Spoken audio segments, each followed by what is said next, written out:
আনদিনাৰ দৰে আজিও মানে দুপৰীয়া ভাত সাজ খাবলৈ লৈছোঁ। এইফালে দেখিছে নহয় ধুনীয়াকৈ ৰেডি কৰি লৈছোঁ, নেমু জলকীয়া, তাৰপৰা ভাত হৈ গ'ল বাৰু। এইফালে হৈ গ'ল শাক দিয়া দালি। ইয়াতে বনালোঁ এখন মিক্স চব্জি, মানে চব মিক্সকৈ বনাইছোঁ। আৰু ইয়াতে বনাইছোঁ ডিমৰ তৰকাৰী অলপমান জালুক দি।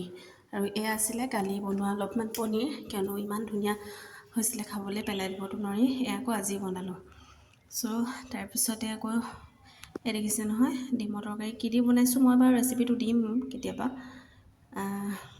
এনেকৈ আজি একদম নিৰামিষ ভাত সাজ খাই দিছোঁ। সেইফালে লৈ ল'লোঁ আমৰ আচাৰ এটা, তাৰপিছতে আকৌ অলপমান আছিলে খাৰলি। সেইটো দেখিছে নহয়, কোনে কোনে ভাল পায় খাৰলি খাই।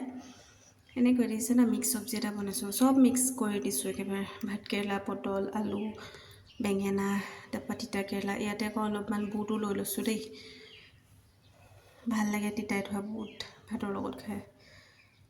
তাৰপিছতে হৈ গ'ল আমাৰ দুপৰীয়া ভাত সাজ খাবলৈ। আপোনালোকে খালে নাই ধুনীয়াকৈ কমেণ্ট কৰিব।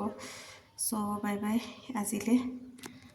এনেকৈ আমিও খাই লওঁ, আপোনালোকে খালে নাই জনাব দেই। Bye bye.